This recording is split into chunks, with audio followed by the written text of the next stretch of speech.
Have you ever checked your bank balance and seen just $17.54? That was me this morning, standing in my kitchen, oat milk in one hand, staring at a screen that made my heart stop. The truth? It wasn't a glitch. And the person who emptied my account wasn't a stranger. It was someone I trusted, my own father. He installed a keylogger on my laptop under the guise of helping me clean it up and siphoned off $280,000 from my down payment fund. I'm Avery, a cybersecurity specialist with nearly a decade of experience. I built every wall to protect my assets, firewalls, encrypted backups, two-factor everything. But I forgot the first rule. The real danger often comes from inside. In this video, I'll show you how I traced the spyware in under 10 minutes, how I gathered irrefutable proof, and how I got back not only the full $280K, but an extra $35K in damages. This isn't just a story about theft. It's about control, boundaries, and taking your power back. If you think your family would never cross the line, this might change your mind. Don't skip this. The steps I took could save your future. Before we dive into the story, let me learn a bit about you. If you're a charming lady, please leave the number 1 in the comments, and if you're a dashing gentleman, leave the number 2. This way I can send you a special greeting. Now, let's start the story together. I didn't even hear the phone buzz. It was the light that caught my attention.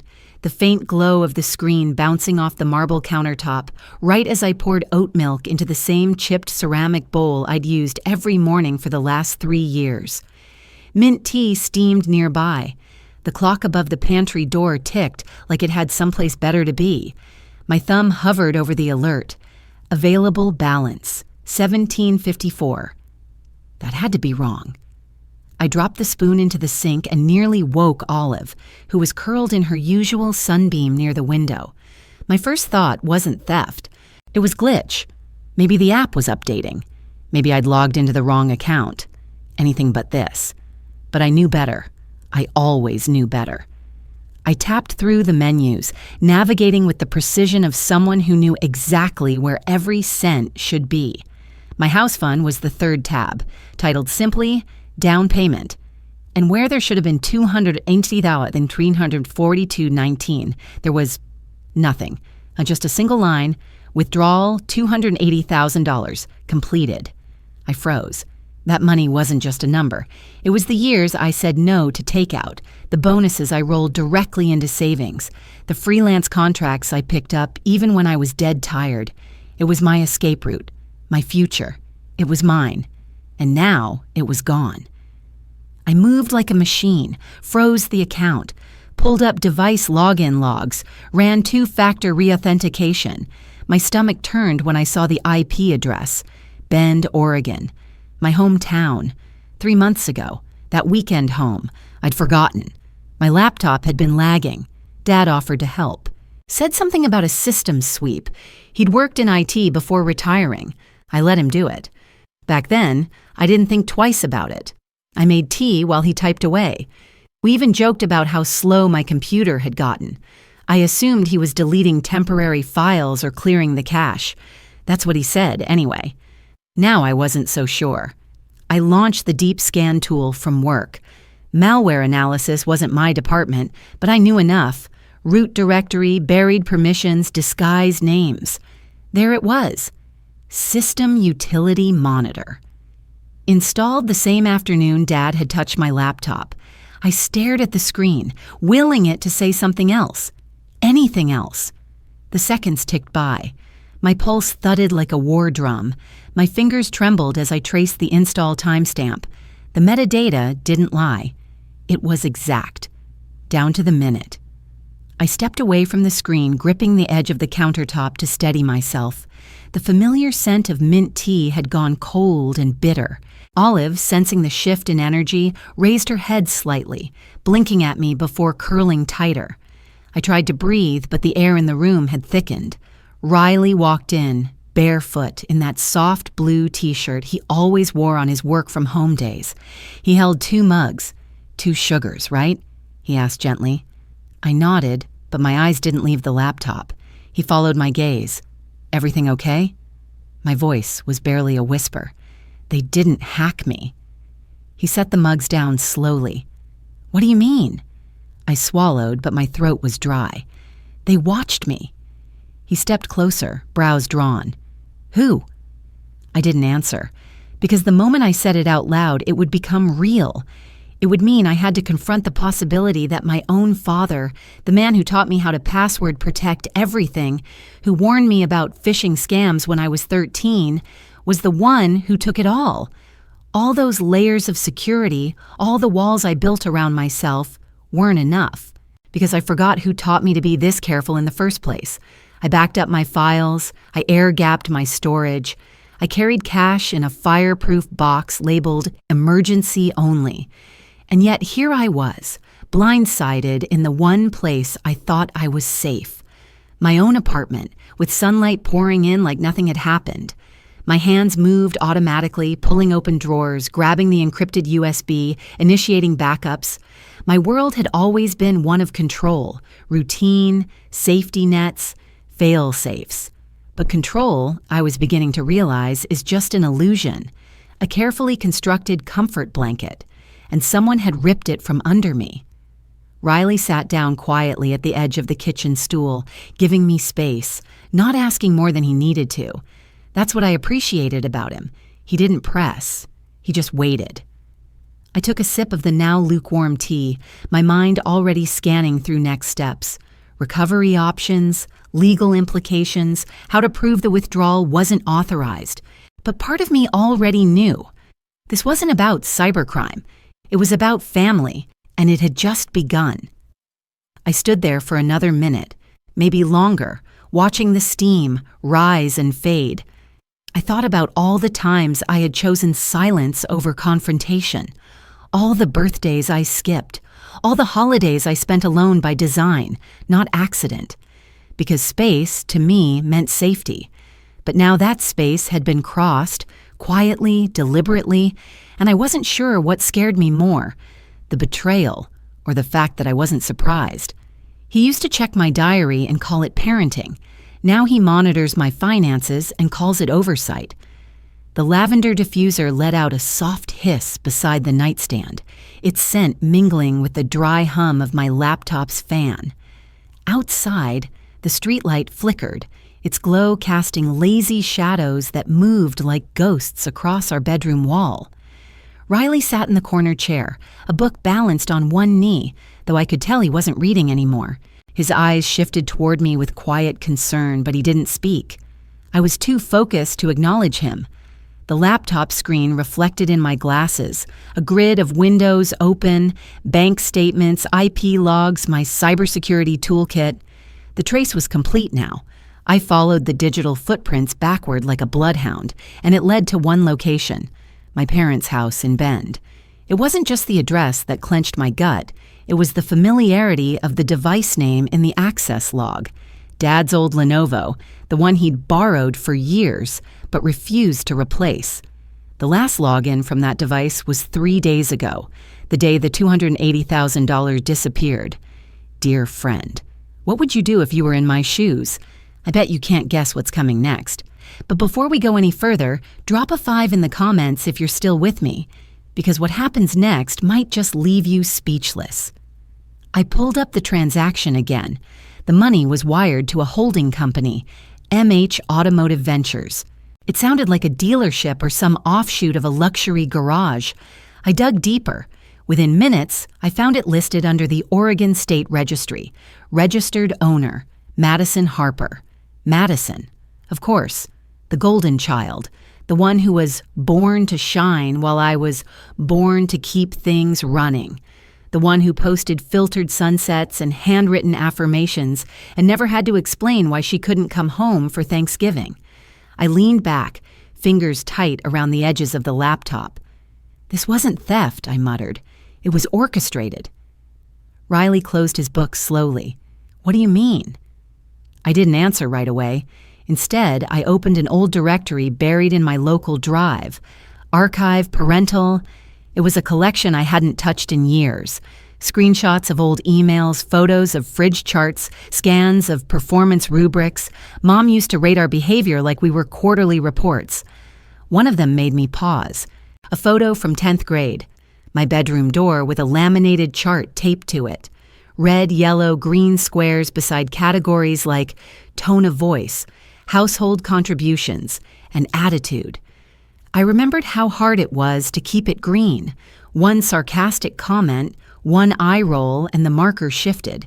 No questions, no appeal. "They've always done this," I said aloud. "They just upgraded the tools." I remembered one summer when I was 14. I had borrowed a book from the library without logging it in the family spreadsheet. Dad found the overdue notice and held a discussion that turned into a 1-hour interrogation over dinner. Mom made me write a reflection essay on responsibility and transparency. Madison had borrowed my bike that same week and never returned it, but no one ever asked her about it. That's when I started keeping 2 planners, one they could see, one they couldn't. And now, even decades later, they'd found a way back in. I started creating a folder on my desktop. Not documents, not miscellaneous, something clearer, more surgical. "Evidence," I typed, but it felt too sterile, too neutral. Riley moved closer, setting his book down. He placed a hand on the blanket near my knee, not touching me, just close enough. That was Riley's way, never intrusive, just steady. "You always said you built your life to be untouchable," he said softly, "but they still found a way in." I swallowed, because they built the foundation. The room felt smaller after that. The lavender diffuser sputtered one last mist into the air. I could feel the old versions of myself, compliant, careful, constantly monitored, closing back in. But this time, I had a skill they never accounted for. And I wasn't a child anymore. I gathered the screenshots, transaction logs, IP trace, timestamps, and encrypted them in a zip file. Then I added the obfuscated spyware file my scan had flagged earlier. It looked like a routine system utility monitor, but its behavior pattern made it clear. It had been watching keystrokes for weeks. I drafted a short message. "Elijah, need your eyes on this. Looks like unauthorized remote access and financial redirection. Attaching logs, payload file, and activity timeline." Elijah Brooks had been my mentor when I first entered cybersecurity. He now worked as a private consultant for firms dealing with digital fraud and personal surveillance. We hadn't spoken in months, but this was bigger than pride. I hit send. The streetlight outside flickered again, this time staying dark for a beat longer than usual. I stared into the absence of light, thinking about all the ways people justify control, how some people call it love or protection or parenting. But it was always about one thing: power. Before logging off, I renamed the folder, not evidence. That felt reactive. I typed one word: war. The living room hadn't changed in a decade.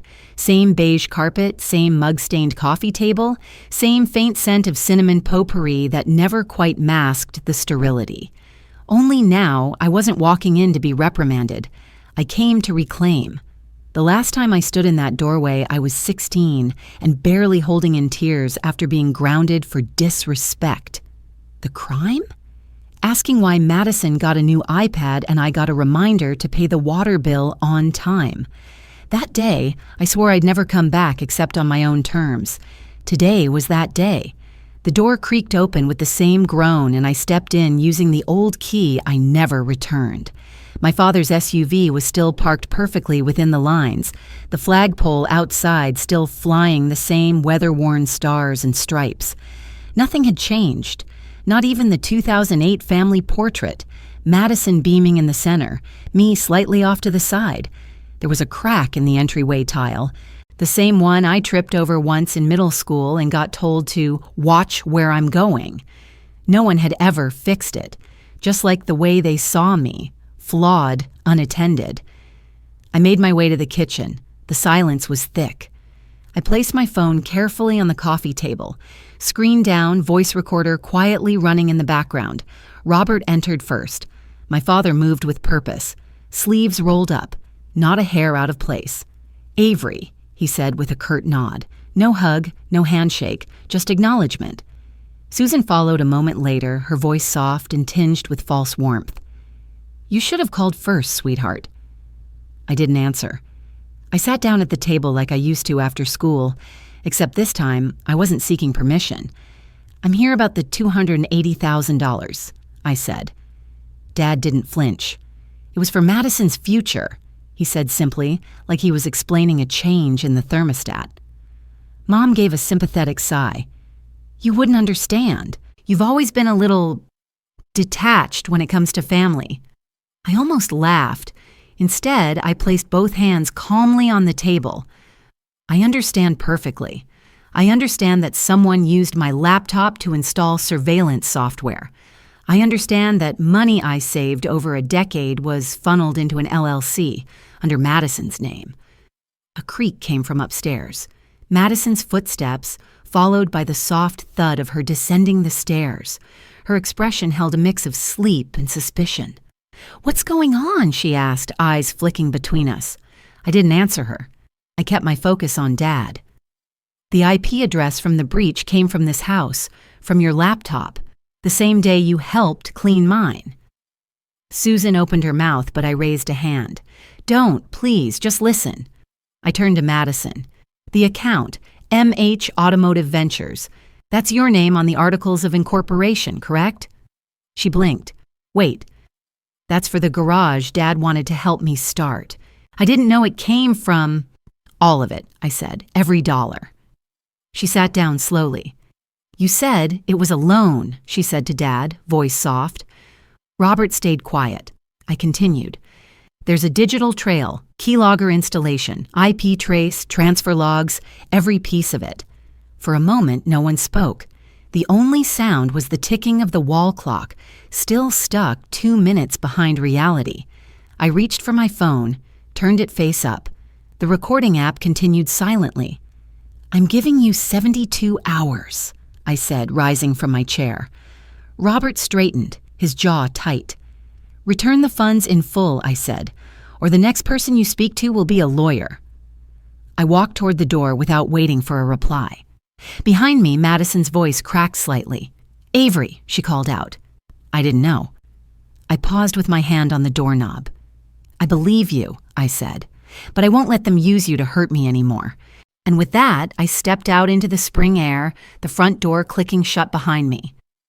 The drive back to the motel was silent. I didn't turn on the radio. I didn't call Riley. I needed the quiet. Needed the hum of the tires and the distant outline of the mountains to settle my breath. But inside, my thoughts were sharp. I thought about the time I won second place in the state science fair and Dad didn't show up because Madison had a thing. I thought about how Mom once told me, "We just expect more from you, Avery." Like my success was punishment for itself. Every "you're so strong" was a way to say, "we won't help you." And now, they'd use that strength as justification to steal. They didn't even think they were wrong. That night, in the motel's dim light, I replayed the audio. Every pause, every rationalization, every quiet gaslight wrapped in parental concern. I clipped the parts that mattered most and uploaded them to my offline vault. Then I emailed Elijah again. Attaching the audio file, I wrote, "They confirmed it in person. Need next steps on recovery protocol and legal response." I closed the laptop, exhaled slowly, and stared at the popcorn ceiling. This wasn't just about money anymore. This was about identity, ownership, boundaries long ignored. Madison's face lingered in my memory, genuinely confused, hurt even. Maybe she really didn't know, but ignorance didn't erase impact. Tomorrow I'd begin building the case. But tonight I allowed myself a single indulgence. I texted Riley. "They didn't deny it," I wrote. "They just justified it." His reply came a few seconds later. "Then it's time they learn justification doesn't equal forgiveness." Carmen didn't blink. That's how I knew she was the right person for this. When I slid the flash drive across her desk, every byte of data labeled, time-stamped, categorized in folders that took me 4 nights to compile, she didn't reach for it right away. Instead, she tapped a pen against her palm and asked, "You're sure this is how you want to start?" I didn't hesitate. "Yes," she nodded. "Then let's start with what we can prove." Her office in downtown Portland smelled like eucalyptus and old paper. Clean lines, clean light. A quote framed behind her read, "Truth needs no permission." I found it ironic how truth still demanded so much documentation. I watched as Carmen plugged in the drive. The screen lit up with evidence I once collected like scraps. Screenshots, IP logs, transfer timestamps. My dad's voice from a home video discussing Madison's new venture. His hand briefly passing over my laptop in the corner of the frame. It had always been there. I just hadn't looked close enough. "Civil theft and fraud," she murmured, skimming a folder named MH Automotive Ventures LLC. "We'll start with a demand for $280,000 plus damages. I'm also flagging premeditation. This wasn't impulsive." "It wasn't," I said, my voice colder than I meant. By noon, the claim was filed. By 2, I was pacing outside the cafe where Madison had agreed to meet me. It was one of those Portland places with hanging succulents and mismatched metal chairs. I picked the seat facing the door. Madison was late, of course. Always was. When she finally arrived, she looked exactly how I expected. Athleisure, oversized sunglasses, the kind of necklace that cost more than my rent 10 years ago. "Hey," she said, sliding into the seat across from me, eyes scanning the space like someone waiting to be spotted. I didn't waste time. "The LLC is registered in your name." Her lips parted slightly, but she didn't speak. "I know where the money went," I continued, "and I know when the account was accessed. I have the logs. Carmen's filing the case this morning." Madison blinked. "Carmen. Duvall. She's not just a friend. She's a legal consultant. Former DA. Madison's posture shifted. Her fingers wrapped around the straw in her iced coffee and stirred, even though the ice had melted into a lukewarm soup. "They said it was an investment," she finally muttered. "They didn't say it was yours." There it was. The line. Fed to her. Rehearsed. Regurgitated. I nodded slowly. "They planned this, Maddie. The LLC was created 6 months before the transfer. I have the incorporation date. This wasn't just bad judgment. It was theft." Her eyes widened. 6 months before? "You didn't know?" I asked, though I already suspected the answer. Madison shook her head. "They told me it was extra, that you got a big raise and didn't need it." I almost laughed, but it came out bitter. I didn't need it. It was my house down payment. I've been saving since I was 21. She looked away toward the street. Her jaw twitched the way it did when she was 12 and got caught lying about finishing homework. "They always said you wouldn't notice," she whispered. "That you were too busy being perfect." I leaned back in my chair and exhaled. They underestimated the wrong daughter. For a moment, Madison looked like she wanted to argue, but her face softened instead, like something had cracked just beneath the surface. I left first. Didn't say goodbye. As I walked away, my phone rang. I answered without checking the screen. "Think carefully, sweetheart," came my mother's voice. Soft, measured, the same tone she used when I wanted to quit piano lessons. "This is family you're dealing with, not strangers." I didn't respond. Not right away. I let the silence hang until even she had to wonder if I was still there. Then calmly, I said, "You stopped being family the moment you watched me save and smiled while doing it." And I hung up. That night, I renamed the folder on my laptop one more time. Not war, not case files, not evidence, just closure. The courtroom lights were too bright, fluorescent, humming faintly like old neon in a diner, the kind of light that made everything look harsher than it was. Skin paler, eyes more tired, truths more undeniable. I sat upright in the stiff wooden chair behind Carmen, palms pressed to my skirt to keep them from shaking. I didn't come for comfort. I came to be heard. To my right, Robert and Susan sat flanked by their legal counsel. Robert wore his usual navy blazer, the one he'd worn to every parent-teacher conference in high school. Susan had her hair pulled back into a low bun, face powdered a little too pale, hands resting like folded paper on her lap. Between them sat silence. Behind me, I felt Madison's presence. She hadn't said a word since arriving. I didn't look back. Not yet. Judge Feldman entered without much ceremony, his robe stiff and dark against the neutral walls. We're here to hear case Number 24, 1649, Harper vs. Harper, civil complaint of financial misconduct and misappropriation of funds. The opposing counsel stood first, a woman named Brennan. Hair clipped back so tight it looked painful, voice crisp, practiced. Your Honor, the plaintiff, Ms. Avery Harper, is seeking restitution for funds allegedly taken by her parents. What this case fails to acknowledge is the complex emotional and familial context. Ms. Harper has a long history of estrangement and independence from her family. What they did, while perhaps ill-advised, was not malicious. It was misguided love. I felt Carmen straighten beside me. She didn't flinch. When it was her turn, she stood with the confidence of someone who had waited a long time to make things clear. Your Honor, we're not here to litigate parenting styles or emotional choices. We're here because $280,000 was removed from an account under my client's sole name, without consent, using spyware, registered to an LLC her parents helped establish under her sister's name. We have documentation, digital forensics, and intent. This isn't a misunderstanding. It's fraud. She clicked a remote. A screen beside the bench flickered to life. Folders labeled Keylogger Timeline, IP Log Match, Transfer Confirmation, and finally, LLC Registration, Madison Harper. The judge's eyes flicked over the display, then landed on me. Ms. Harper, would you like to speak? I rose. My voice at first was steady. I'm 32. I work in cybersecurity. I've lived in Portland for 9 years. I've saved for a house since my first real paycheck. I paused. My parents raised me with a spreadsheet, literally. When I was 13, I had to submit a purchase request form to buy new sneakers. My sister, Madison, never had to.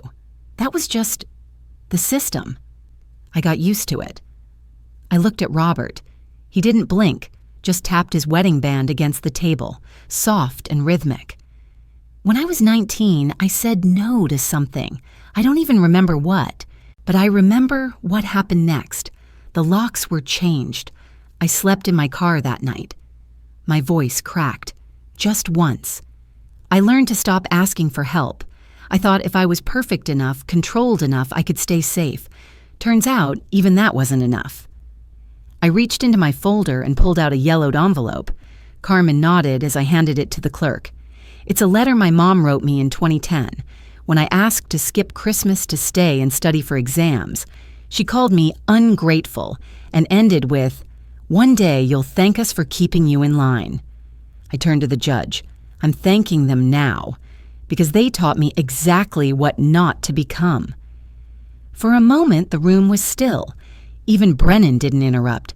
The judge nodded slowly. "Thank you, Ms. Harper. Mr. Harper, you may approach." Robert stood, slower than usual. He avoided looking at me. "She never needed the money," he said flatly. "She was doing fine. Bought herself a fancy car, went to Europe last year.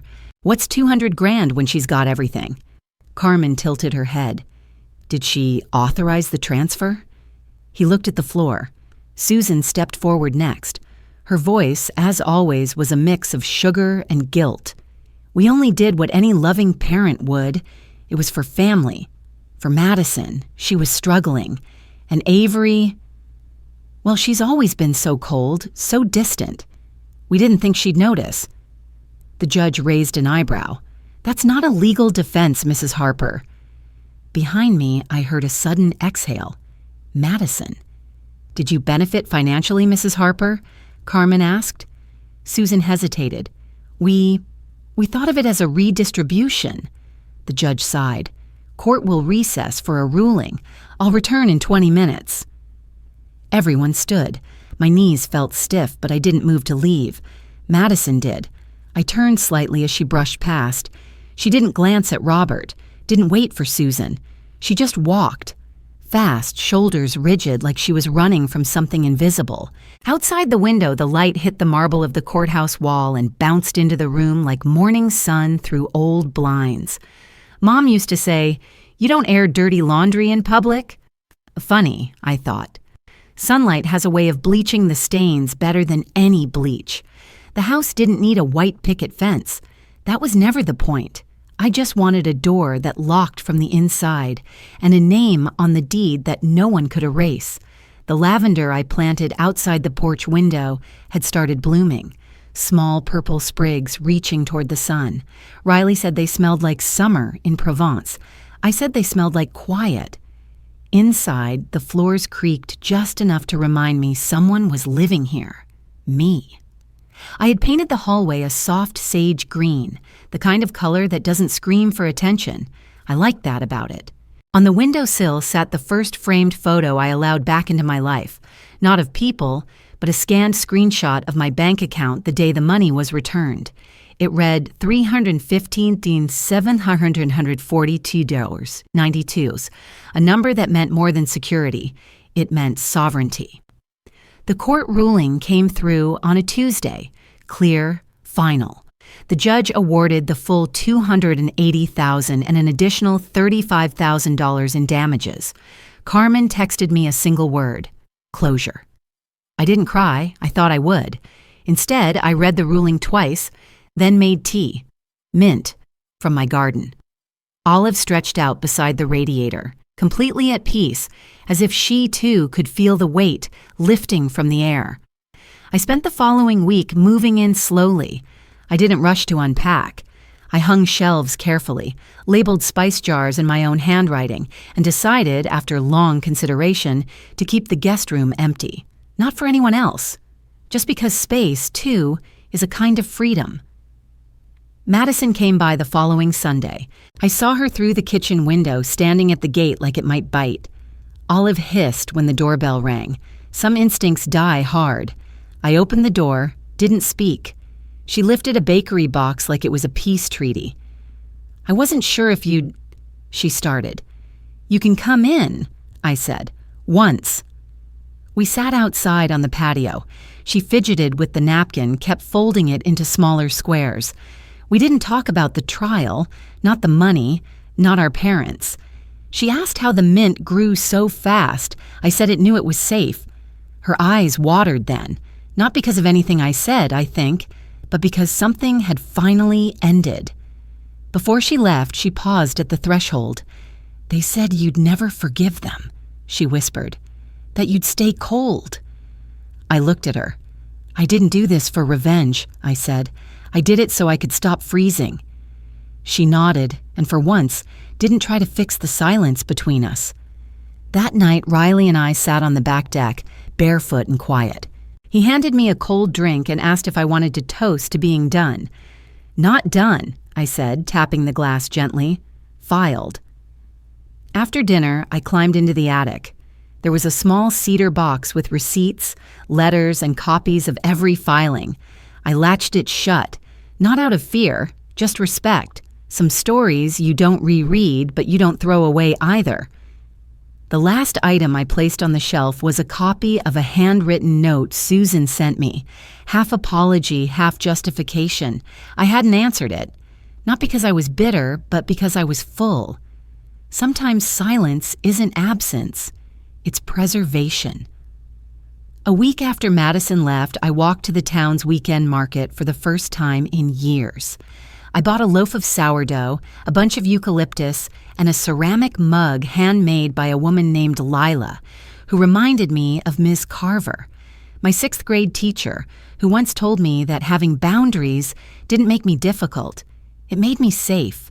There was something different about walking without watching over my shoulder. No need to explain where I was going, no expectation to report what I spent. I took the long way home on purpose. That afternoon, I hosted a small dinner, just Riley, Carmen, and Elijah.